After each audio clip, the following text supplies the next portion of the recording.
Hello and welcome to Astrologaster. I thought we'd take a little break from Satisfactory. I'm starting to get burned out on it at this point. I think I'm around 40 hours into the game, so I thought it was a good time to take a break. But Astrologaster is based on the casebooks of the real-life astrologer Simon Foreman. And this is a little, it's a story game.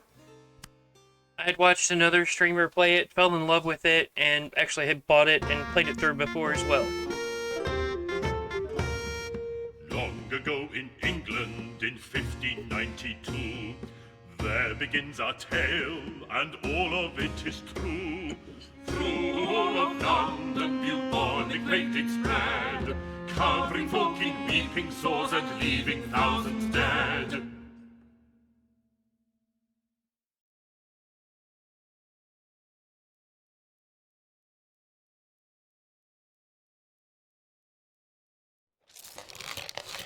From towns and cities, doctors they did flee, leaving their patients to die in misery. But one brave doctor stayed when all the cowards fled, might not have been because he was too sick to leave his bed.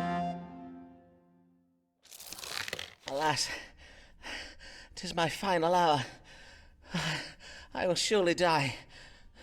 I am too far gone to recover, and for the plague there is no cure. Unless a cure might be found in the stars.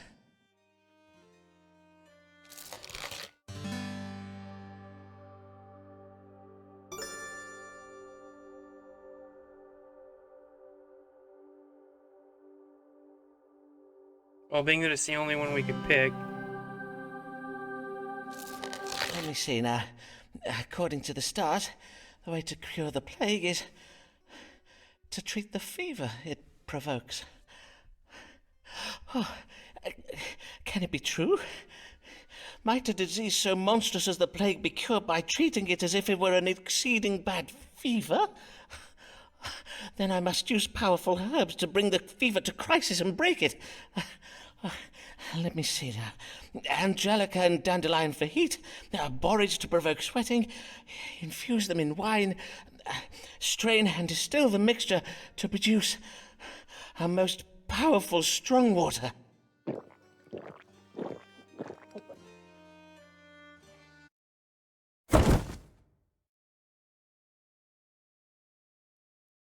Huzzah! I am cured! I shall now go forth with my miraculous strong water to cure all London of the plague.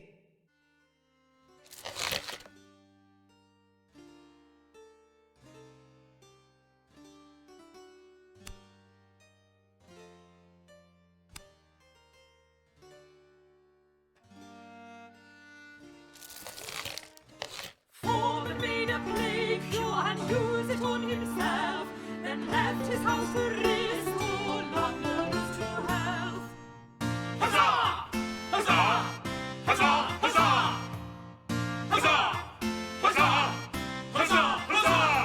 Simon Foreman, he cured us of the plague, 'tis true. Some details are a little vague, but we know he used astrology and knows his own strong water. So what if he be not a proper licensed doctor?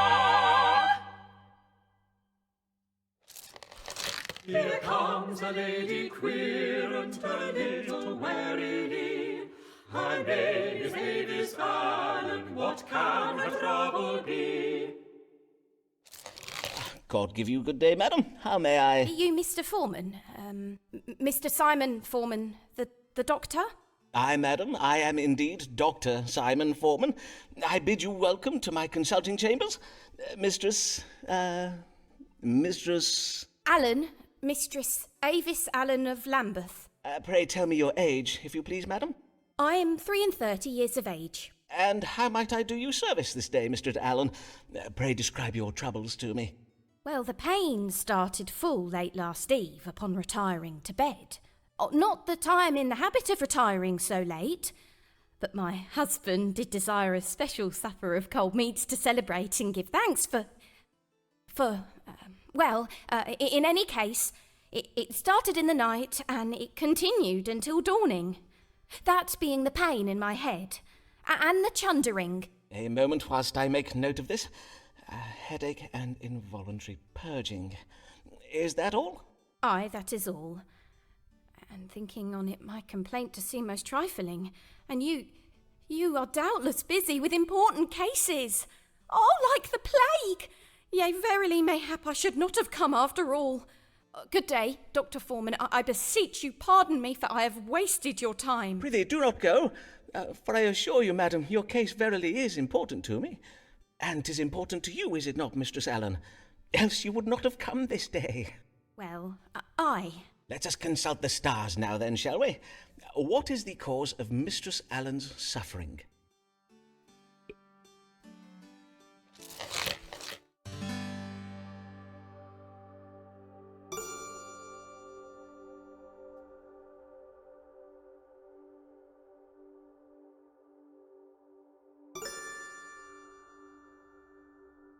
So our choices are evil digestion, or she is provoked by anxious passions associated with her being with child.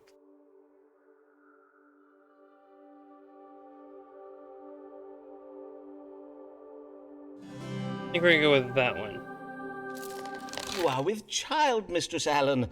'Twas the reason for your celebration last even, methinks. Aye, but how did you know? I can see it in my chart, madam.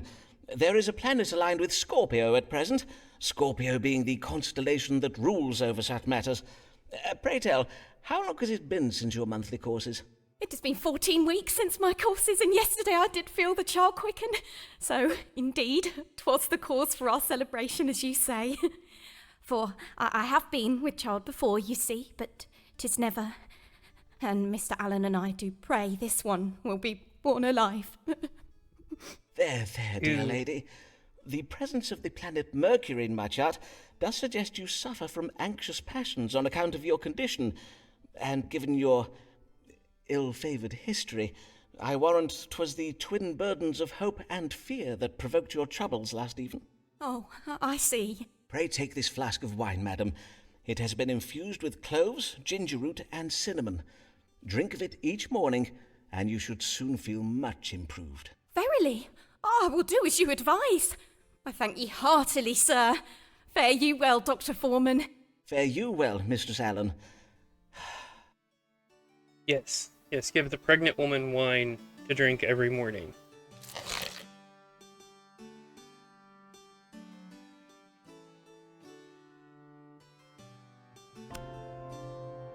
And they will return for another consultation.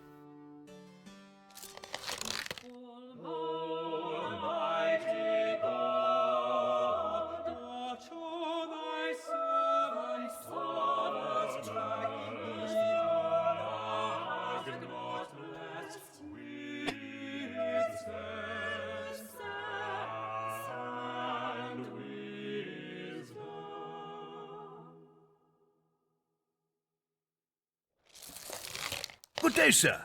You are Simon Foreman, the physician, are you not? These are your rooms. Indeed, I am he, and well met, sir. Be it Thomas Blagg I have the honour of welcoming to my humble consulting chambers, the Dean of Rochester Cathedral? Indeed, 'tis I, Thomas Blagg. Though it is not upon church business that I come to you this day. 'Tis upon a matter of my own that I require counsel. I have lately been offered some very lucrative investment opportunities, and, well, it is said that God speaks to us through the stars, does he not? Indeed he does. 'Tis well known that astrology is but a conduit for the word of God, as interpreted using scientifical means.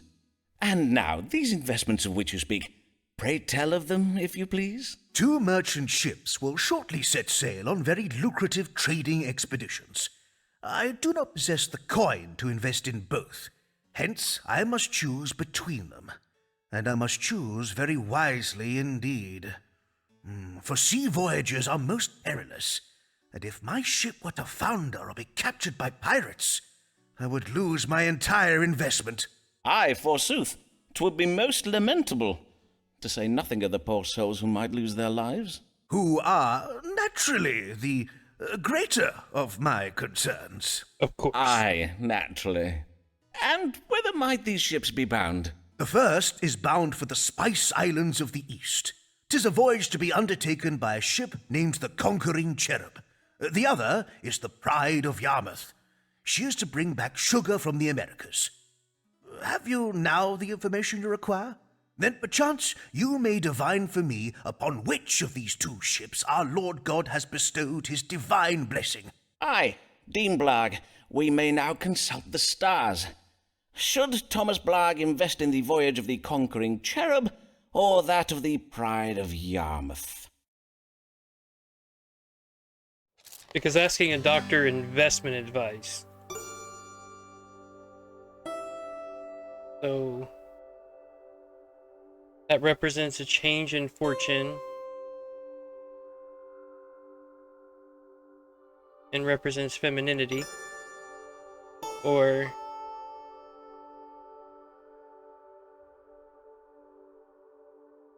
well, it says the ship's name should evoke a child who is victorious in battle, and this is House of Children. It says this represents victory.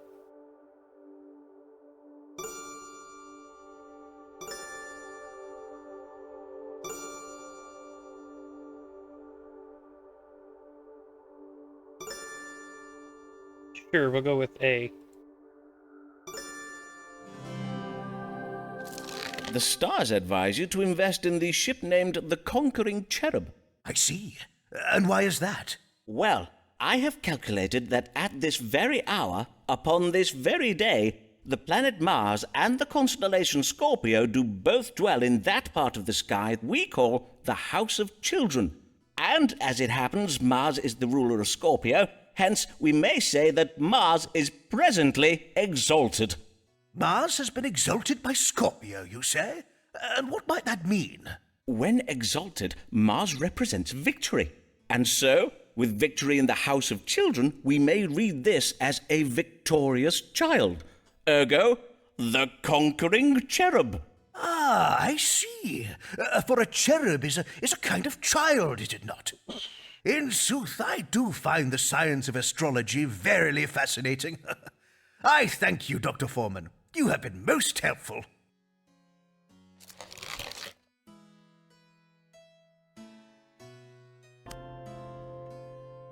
And they're going to return for another consultation.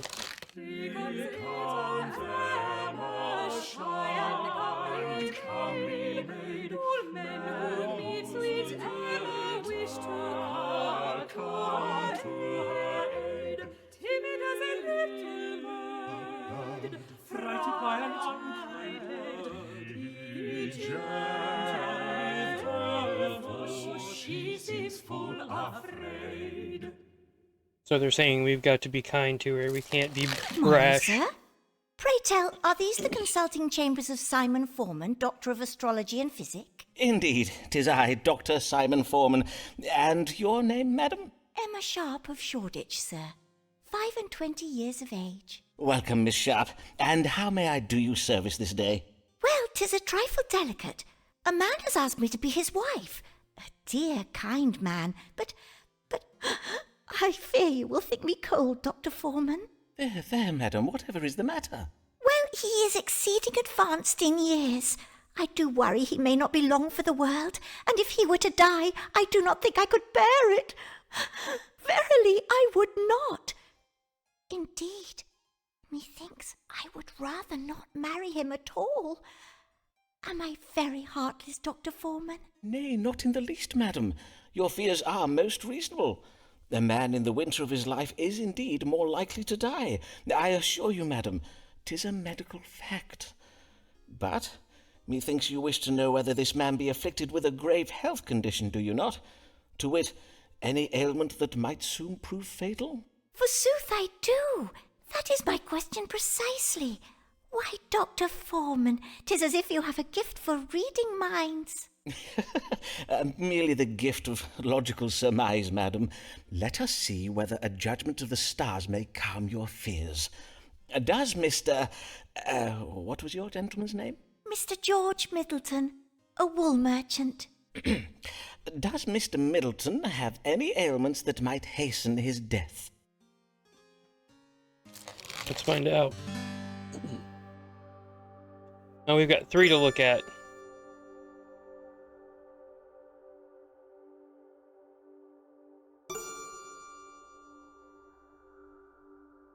He suffers from dropping down of the piss.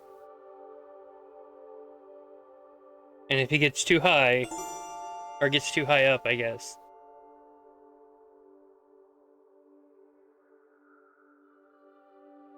So let's see. That may prove fatal. That's just pissing himself if he gets too high.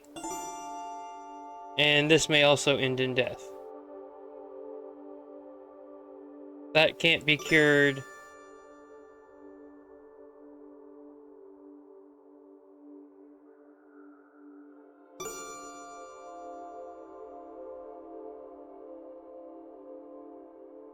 And that just suggests fear of heights, and he pees himself.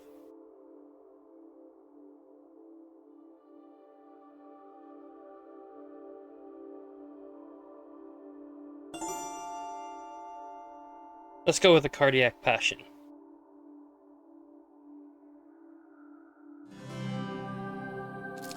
I am She already full said she didn't sorry, want to marry madam, him. but the stars give heavy news. Mr. Middleton suffers from a cardiac passion. Indeed, his heart may stop at any moment. He must avoid anything that might alarm or trouble his vital spirits. One shock could be enough to kill him. Oh, woe, alas, poor Mr. Middleton. Oh, she likes I that. thank you for your kind understanding, Dr. Foreman, and for your discretion in this matter. I will at once to my family go and beseech them not to make me accept Mr. Middleton's proposal. God give you good day, Dr. Foreman. I'm sure that's what she's gonna do. Oh, we didn't. Oh, yeah, she's gonna return for another consultation. Okay. Beware, is the man treating you, a qualified, licensed doctor. London has lately been importuned by low-born charlatans, claiming the title of doctor. These men have never attended university, and therefore cannot be trusted.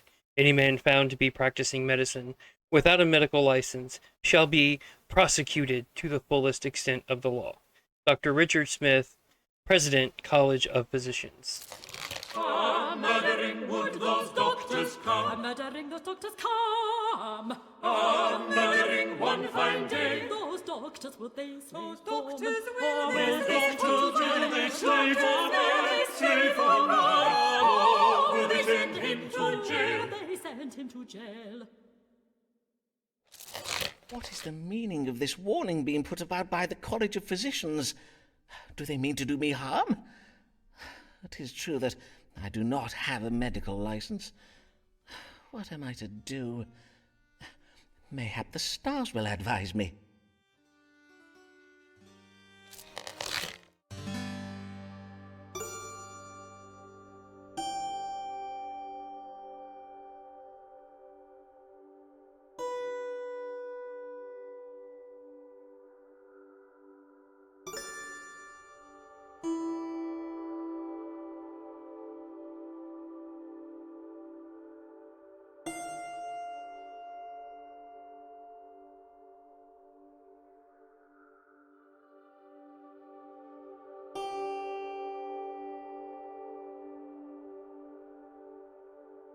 Okay, so our options are we can listen to our patients and be sensitive to their needs, or we can see if we could find a head of the church to grant me a medical license and end the war against me. I mean, that seems like the way to go to me, and obviously the first one should be a given regardless, but this seems like it would probably be the wiser choice. I see. These doctors have waged war against me, and the only way to stop them is to obtain a medical license. And in the House of Religion... Ah, yes, a reminder that the Archbishop has the power to grant such licenses. Mayhap I will one day find a way to petition him for one. In the meantime, I must serve my querents well, for if I do, they will doubtless favour me with letters of recommendation I can use to petition the University of Cambridge to grant me a license. Let's hope the investment advice we gave pays off.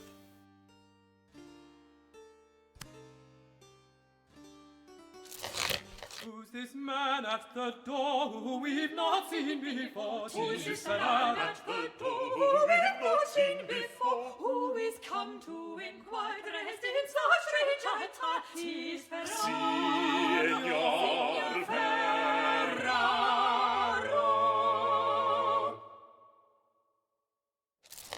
Good day to you, sir. Oh, I see you're having some difficulties. William, fetch my guest a chair. No, it's good. I am just a little stiff. As you wish. Mr. Signor Riccardo Ferraro. I am a gentleman of Venezia, come to make a trade in London. Venice? 'Tis a fine city, I hear. And how may I do you service this day, Signor Ferraro? I am come with una problema medicale, and you are most great dottore who does cure all London, eh? You cure Ferraro too, see? Forsooth, I will seek to do so, Signor. Pray, describe your complaints, if you please. Is burning when I make the water. Pain during urination? See, and is pain down here. Molto pain. And pain in the lower back. Now, let us see what the stars can tell us. What ails Signor Riccardo Ferraro?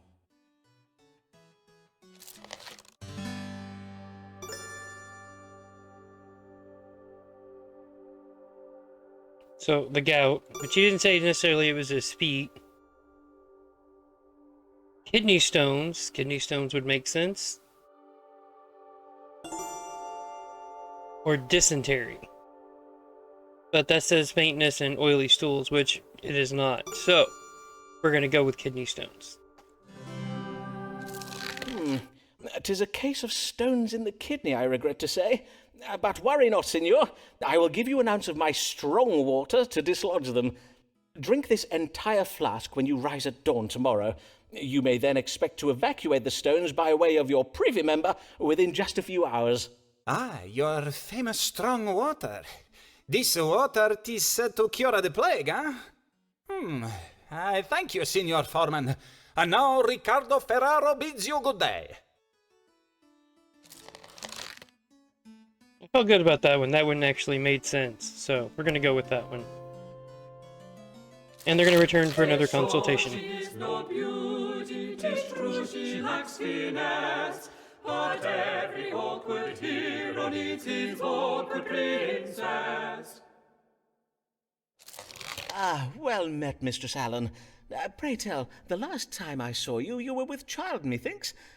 Pray tell, how I fares... would rather not talk about that, if you please. Oh, I see. I am full sorry, madam. What I'm brings come you upon... this- The matter beg that your brings... pardon, madam. I prithee, madam, say on. I'm come about the new law. I know not what to do, and I would have counsel. You are in trouble with the law, madam? Nay, at least not yet, but my neighbours have begun to remark unkindly upon my absences, my Sunday absences from church. I am afeard one of them may soon denounce me. Ah, 'tis the Act Against Recusants you speak of. The law that obliges Catholics to attend church and take the English sacrament. You are of the Catholic faith, then, I take it? I, a Catholic, but as well a law-abiding woman and a full loyal subject of the Queen. Long may she reign. I do not doubt it, madam. But to take the Protestant sacrament, 'tis heresy. So says the Pope in Rome. I risk being damned to hell if I do it, Dr. Foreman. Verily, I find myself in a most terrible bind. I see. Damned if you do, yet condemned if you do not. A cruel bind indeed. Well, let us see if the stars may untangle it for us. Should Mistress Avis Allen attend Protestant church services? Alright, so we've got... Some may have the wrong impression of the Allen's wealth and are envious. The House of Wealth indicates jealousy. And Mrs. Allen's problem is her female neighbors. Or we have Avis must remain strong in her Catholic faith, for when the Queen dies, her successor may revert England back to Catholicism. So the House of Religion advises strength. And legacy. There may be a creative solution for appeasing the Pope in Rome whilst also honoring England's Protestant legacy. She risks being in trouble with the law, and she has a duty to cooperate. So this one is blame it on the neighbors, or this one is find a legal loophole, or a religious loophole. We'll go with that one. I fear the stars confirm your fears. You must attend church every Sunday, lest you risk being prosecuted for being a recusant. Oh, but then what of my soul, Dr. Foreman? Methinks I have a solution for that, madam. If you were to cross your fingers behind your back during the service, any Protestant oath you swear would not count. Of course. Of course, you must be sure to stand at the back of the church while doing so that only God may see, and no one else. Forsooth, what an ingenious notion! Oh, Dr. Foreman, you have saved me. You are so wise, sir. 'Tis so. Verily, 'tis most admirable. But, dear lady, 'tis you who is to be admired. The strength of resolve, your devotion to your faith, and your... Madam, would you care to see my collection of Venetian glassware? I think What? I would. Indeed, Uh-oh. I would like that very well. Oh my.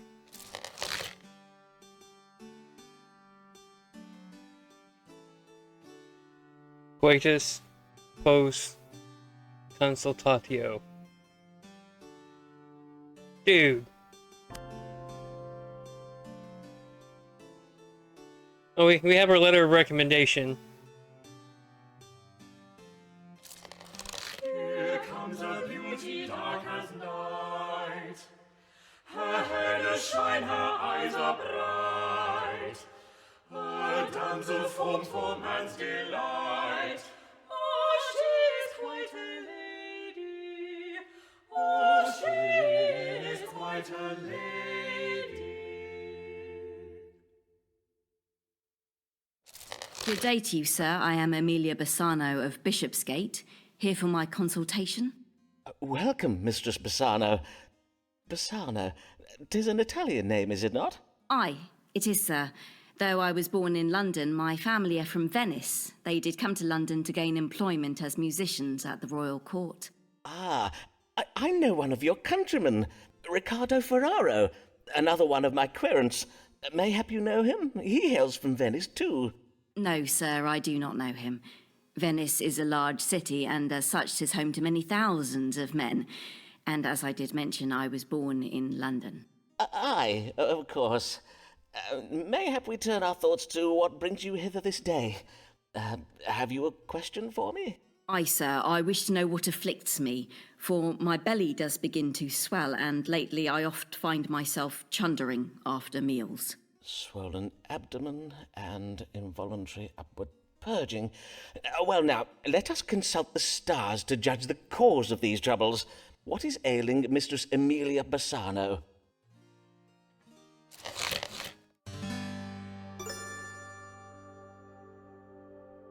Liverworm. She's with child. Or she's got a crick in the knees. So we can call her fat. We can say she's caught a liverworm. Or we can tell her she's pregnant.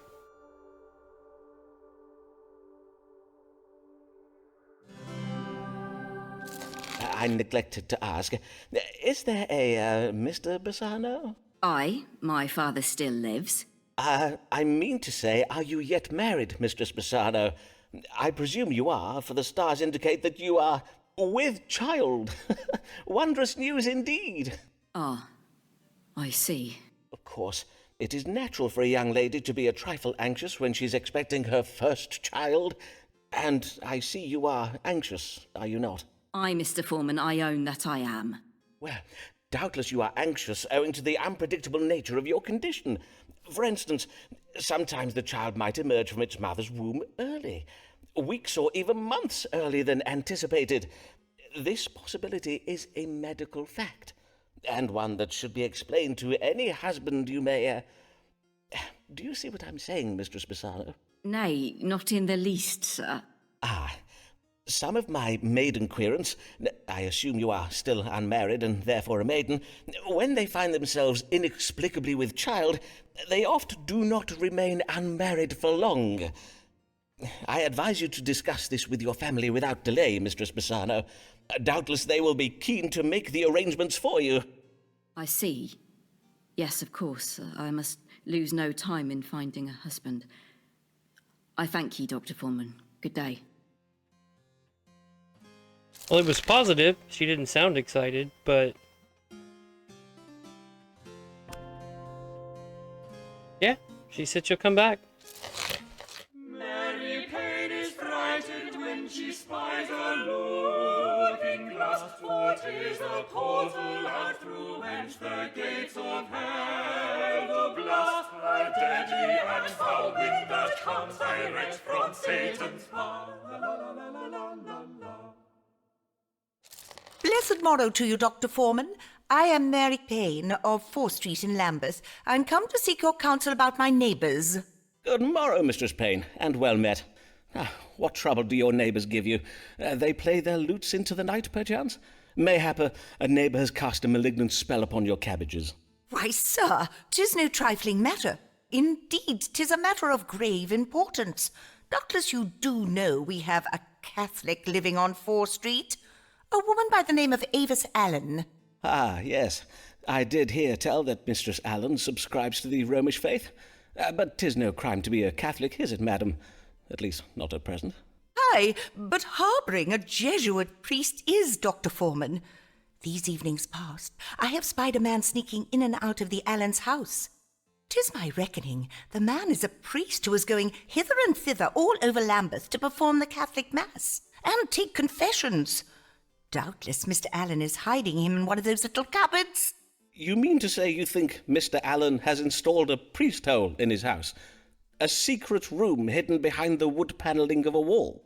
Indeed I do. I am certain that he has such a hole, and that a priest is going in and out of Mr. Allen's hole from dusk till dawn. Verily? Oh how my. troubling. But surely you are mistaken, madam, for under the cover of darkness, how can you be sure the man you did spy was not Mr. Allen himself? Nay, 'twas not Mr. Allen. Mr. Allen is a fine, tall figure of a man, whereas the figure I did spy was very narrow and malformed in appearance. A scrawny little imp of a man he was. I see. Now, you must not think me intolerant, Dr. Foreman. If Mistress Allen must cling to her idolatrous backward beliefs, 'tis her own affair, and I have no wish to cause trouble for the Allens. That's and a lie. 'tis true that Mistress Allen does now attend church on Sundays and takes the English sacrament just as she ought to. But what does she have we the finger guns residents out? of 4th Street are decent English folk. We will not abide an agent of Rome sneaking around our neighbourhood, muttering incantations in some devilish foreign tongue. I think you mean Latin, madam. But before I act upon my suspicions, I think it wise to know if there be any truth in them. Then let us see what the stars can tell us. Who is this mysterious stranger, and why does he frequent the Allens' house late at night? I think Simon knows who it is.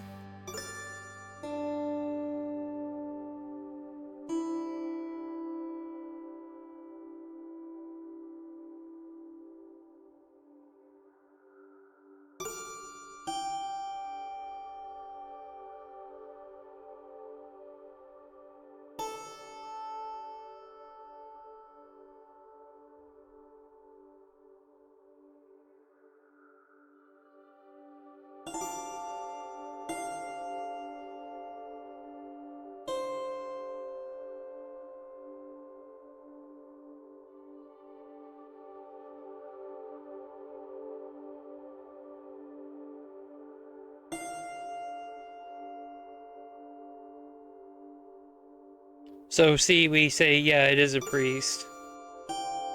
B, it's somebody slipping in to help Mrs. Allen get pregnant.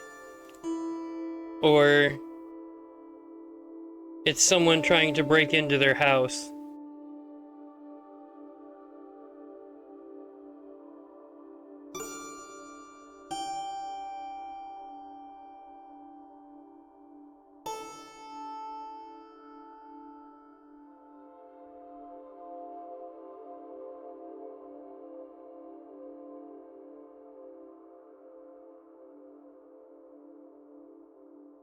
Let's go with this one.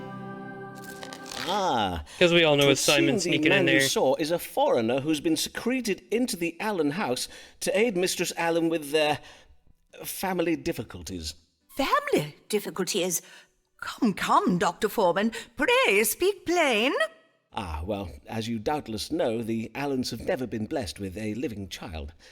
Mayhap 'tis the belief of Mistress Allen that the seed of a foreigner would prove more powerful than the, demonstrably less successful seed of Mr. Allen. Then 'tis naught but adultery, fornication with a foreigner. Mistress Allen will pay dearly for such sinning. Her soul will be damned to an afterlife beset by the exquisite tortures of hell's capricious demons. Aye, well, according to Scripture, that is technically true. But to harbour a Jesuit priest is a far greater evil. We must be glad that Mistress Allen commits naught but the sin of adultery, conducted late at night, with a man who gives forth strong foreign seed. You have given me much to think on, Dr. Foreman. Oh! Blessed day! I am glad to have been of service, Mistress Payne.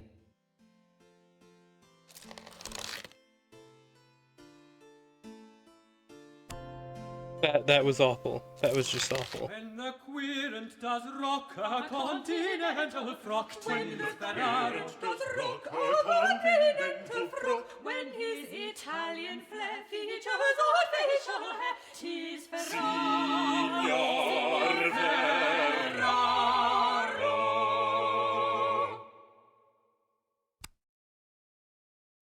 Oh, it shows the letters of recommendation.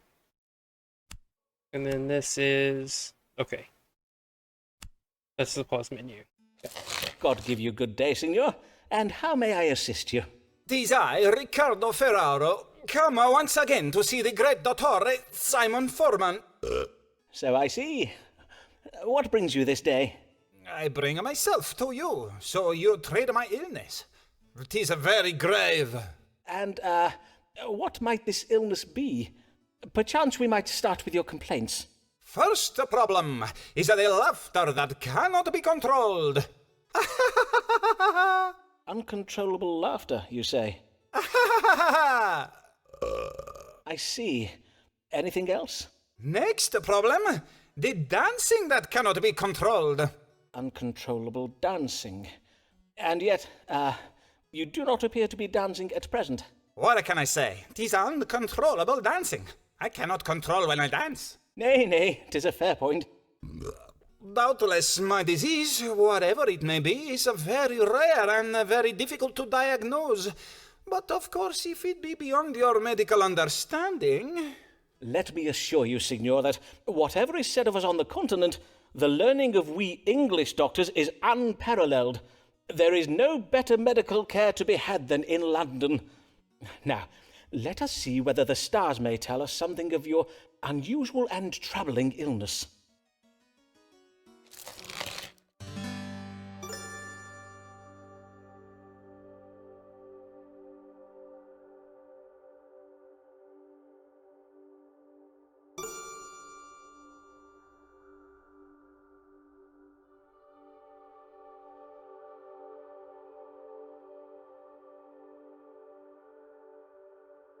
He was belching an awful lot. Like, that was pretty obvious. Oh yeah, it's selected, so you can't change anything Sounds anyway. to me like you're experiencing pain in your stomach. But how did you know this? Indeed, methinks you are stricken with a bout of colic. Most doctors do advise upward purging, but I have found the dog cure more efficacious in cases of colic. The dog cure? Aye. First you must find a dog lying idle on the ground. On any street in London you will find such a creature. Then you must kick the dog away, lower your breeches, and then make water upon the spot where the dog did lie. If you you say so, Signor Foreman?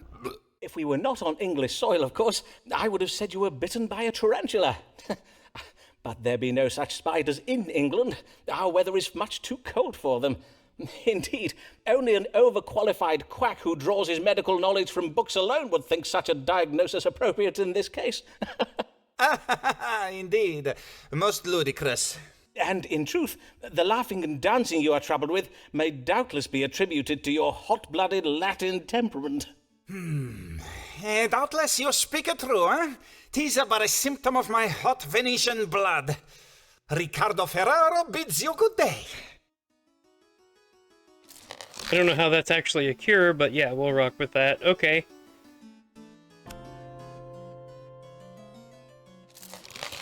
Why does this lady feel confined? Mayhap the world is too unkind. Nay, doctor, medicate her mind. Pray cure this comely lady. Pray cure this Comely lady. Good day to you, madam. Yes. Good day, Mr. Foreman. Pray tell, is your Venetian querent Riccardo Ferraro one of the patients you treat for troubles of the mind? Forsooth, his manner is right strange. I passed him at the door, and when I addressed him in the Italian tongue, he abruptly turned from me and ran away down the street. Nay, Signor Ferraro has no grave troubles of the mind that I'm aware of. Mayhap he was merely dumbstruck by your beauty, madam. Dr. Foreman, a man is rarely struck dumb by a woman's beauty. Indeed, 'tis quite the reverse. He is oft rendered all the more loquacious, plaguing her with ill-formed metaphors he believes are compliments, and with hasty declarations and invitations she has neither sought nor invited. Ah, quite. But let us turn our minds to happier thoughts. I did lately hear of your marriage to your cousin, Mr. Alfonso Lania, for which I must congratulate you. And as I recall, you were with child when I last saw you. Aye, I was, as you correctly judged. And your child and husband are both well, I hope? I would rather not discourse on the subject of my husband, Dr. Foreman. As it pleases you, madam. What brings you this day? Lately I have been feeling heavy and lethargic. I do also find it hard to fix my attention upon the book I am reading or upon words I am composing. And yet, although I oft feel right tired, I am having difficulty sleeping. Ah, well, becoming a mother, beset with all the demands of a suckling babe, can force change upon the normal rhythms of life. Nay, 'tis not that, for I have employed a wet nurse for the feeding and much of the care of my son. Methinks I must have some kind of disease. I see. Let us consult the stars to see what afflicts you. What is Depression. ailing Mistress Amelia Lania? It's depression.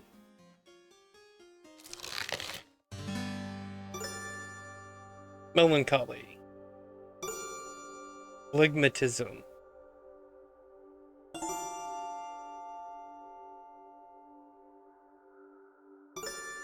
Yeah, it's going to be melancholy. Mistress Lania, the stars indicate that your suffering is occasioned by melancholy, or, in other words, black bile. I see. And what treatment can you give me for it? Before we speak of treating your condition, madam, I think it wise we determine what has provoked it. You did express a desire not to speak of your husband, and I cannot help but think that such a reluctance reveals where the source of your troubles might lie, to wit, within your marriage. Would I be right in thinking this? I do not wish to cause you distress, madam, but as a doctor, I do feel I must press you in case it is relevant to your troubles. My marriage is not a happy one, Dr. Foreman. Mr. Lanier and I do not agree on matters of money and strong drink. I see. And what are your opinions on these subjects? That he spends all our money on strong drink. He disagrees. And your husband cannot be brought around to see your point of view, nor you his, I presume. Well, the marital discord provoked by strong differences of opinion can oft engender melancholy in a wife. Until the matter is resolved between you, you may take a syrup of roses and chicory.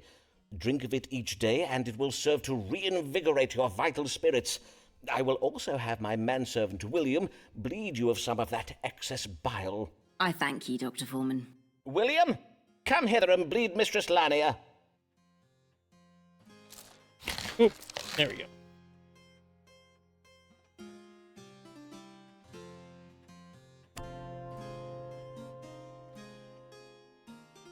Alright.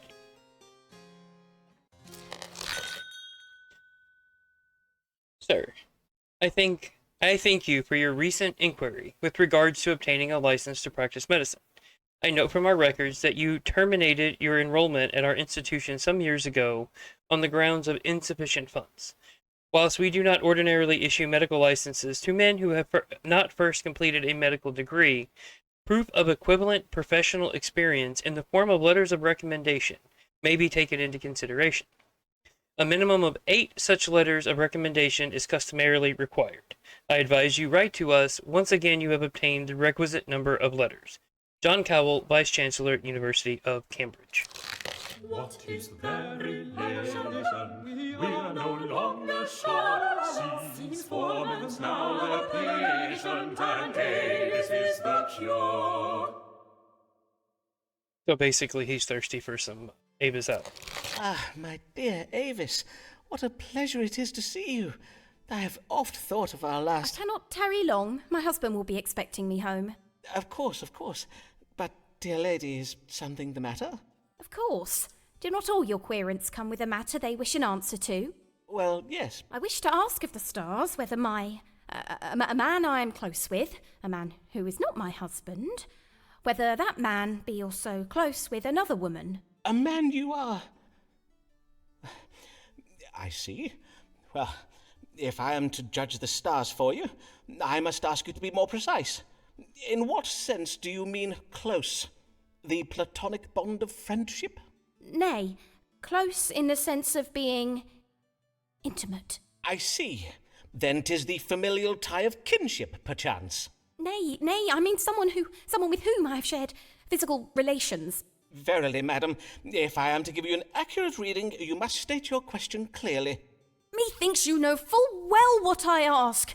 I bid you ask the stars whether my lover is, that is to say, be it true that he engages with another woman in acts of strumpy-humpy. Madam, you Strumpy, astonish humpy. me. 'Tis unlike you to speak such indelicate words. Now, if I understand you correctly, you have a lover, and you wish to know whether he has been sharing his tender favours with another woman. Aye, but did I not verily say so? And now that we have at last fathomed your question, let us read the stars to fathom an answer. Has Mistress Allen's lover been unfaithful to her?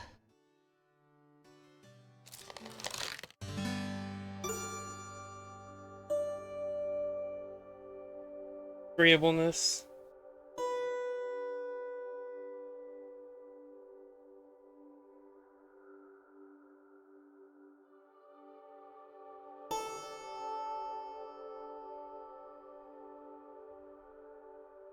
Or we have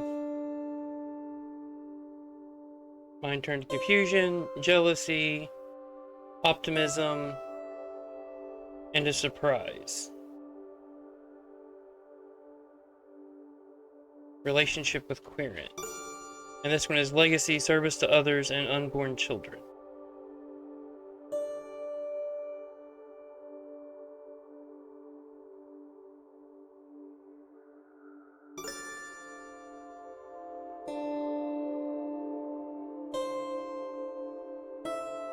Yeah, this is the one we want. The stars are most clear, madam.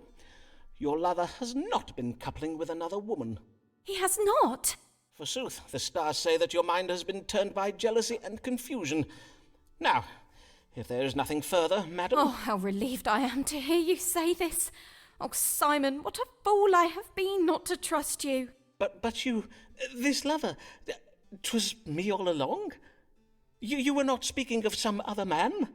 I beseech you, pardon me, Simon. I had to know the truth from the stars, for I did hear tell of other women.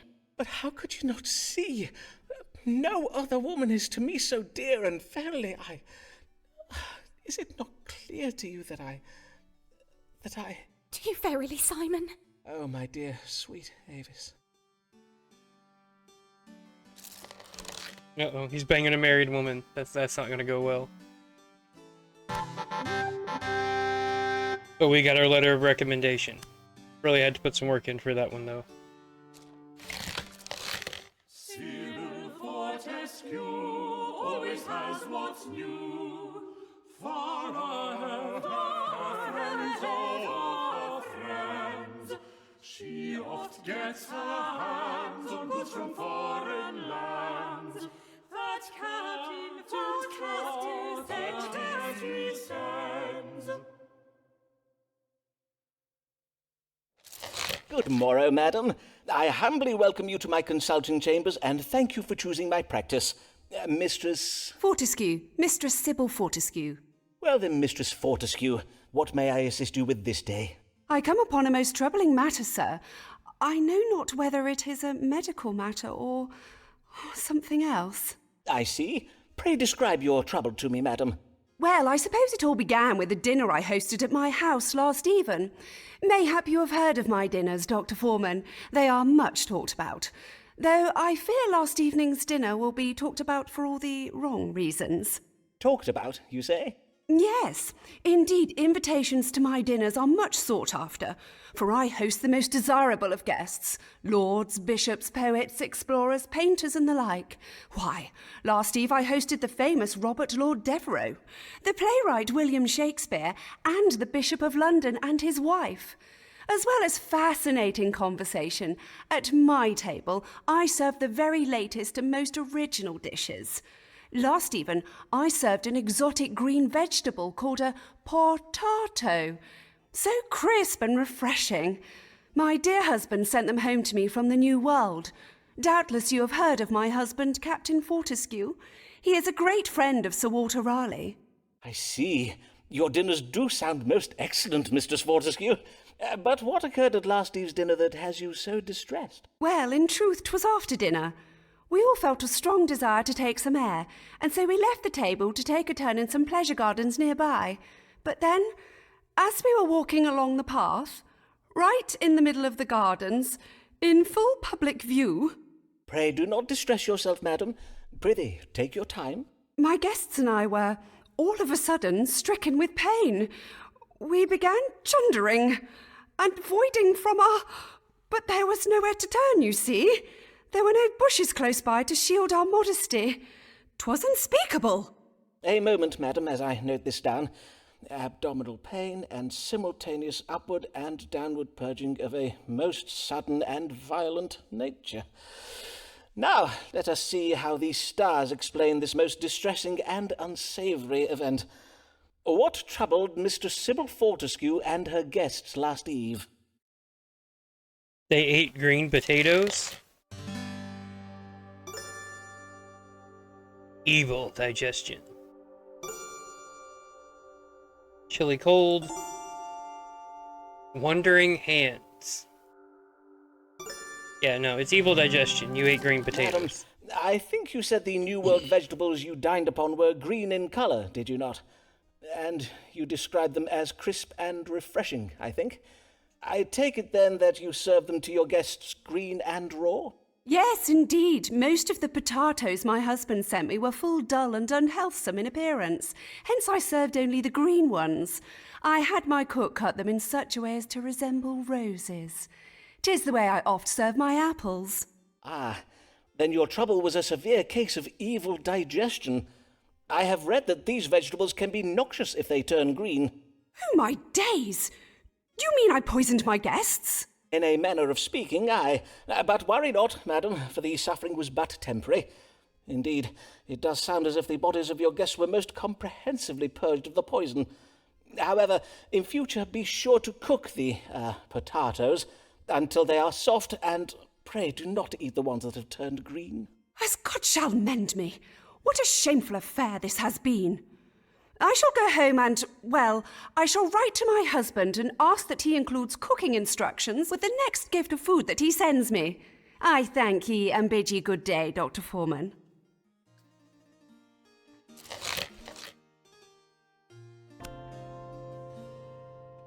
Quite a good recommendation on that one. Here comes a literary mind, once that such as we do rarely find, just needs a man to be behind, for she's but a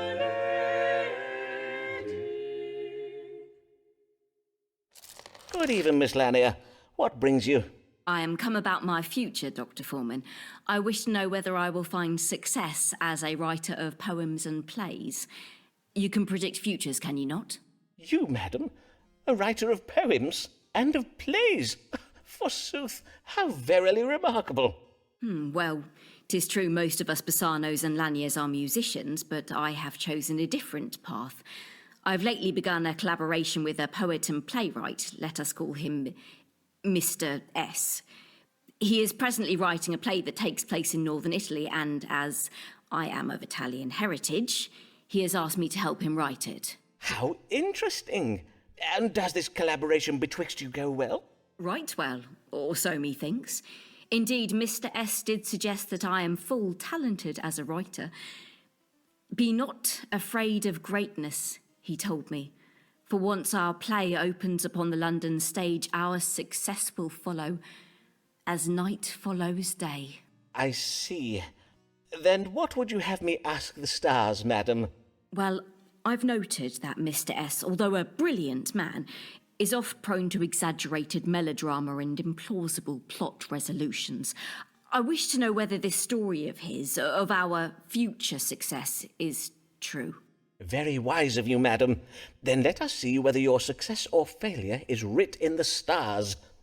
Will Mistress Amelia Lanier find fame and fortune as a writer?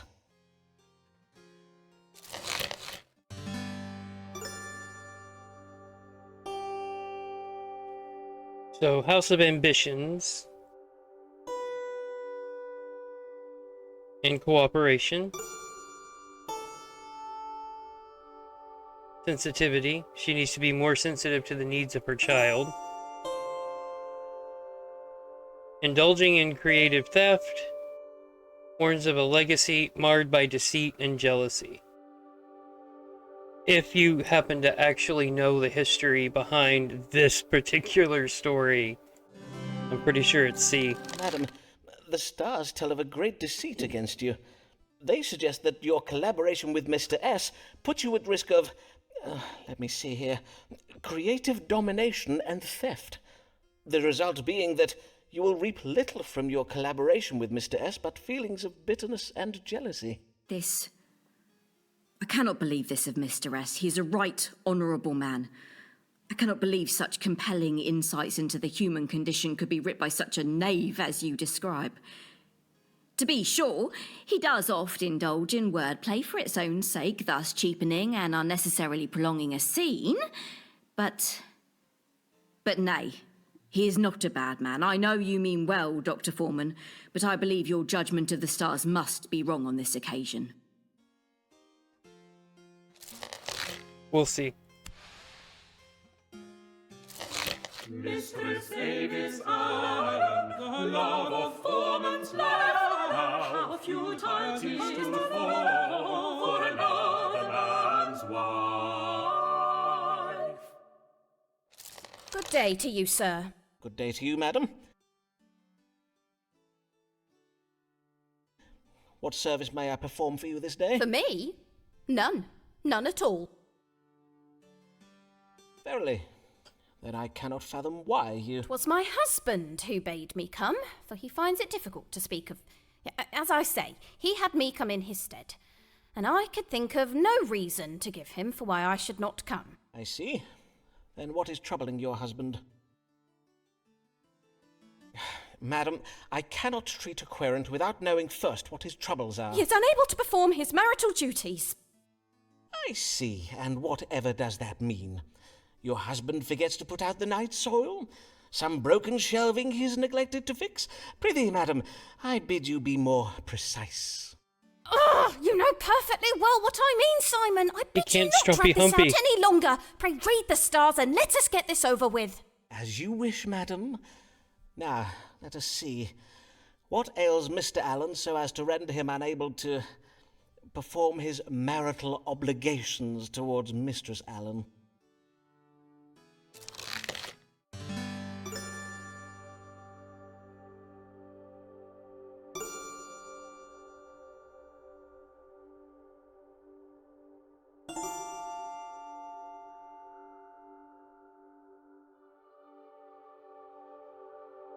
So, is it his hips? Is he cold in the heart? He no longer loves his wife? Or Mr. Allen is enchanted by a witch and is suffering from a loss of carnal lust?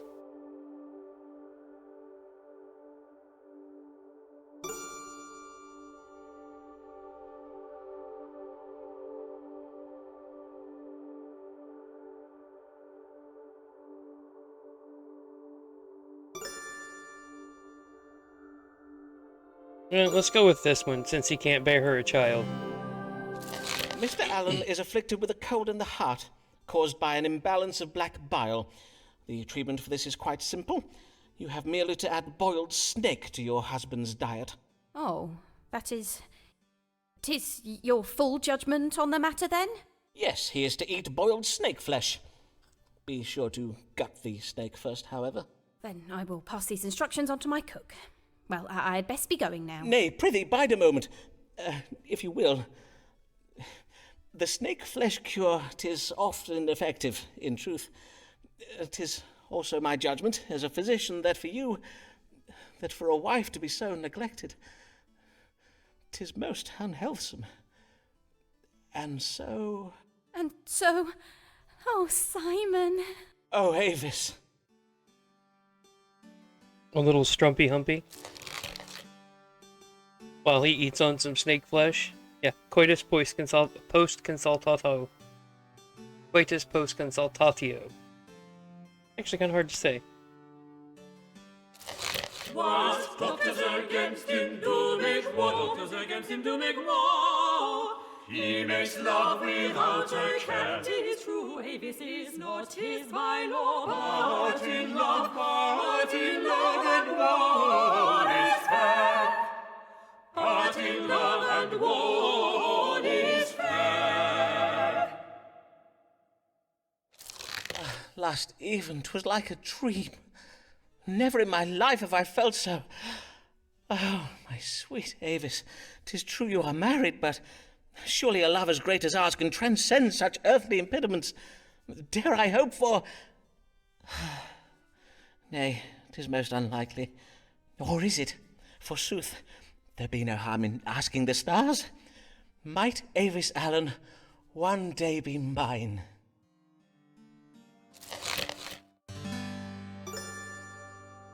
Nope. Loyal to her family.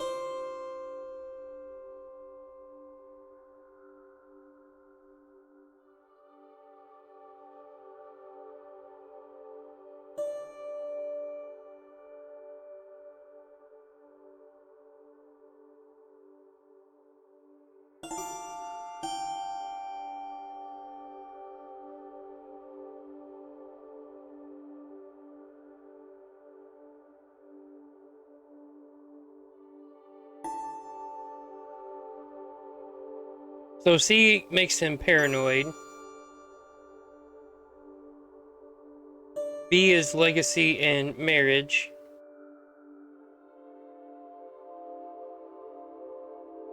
And her marriage will fail. Mr. Allen will suffer ill luck and die. Or A, Avis Allen's loyalties lie with her family. So that's saying she'll never leave, and that just makes him depressed, this one makes him jealous, and this one makes him hopeful. Let's go ahead and make him hopeful. Why not? It says, Avis is one day to be widowed, which will, of course, be very tragical. But after the grieving is done, we will marry. She will be Mistress Foreman. Mistress Avis Foreman.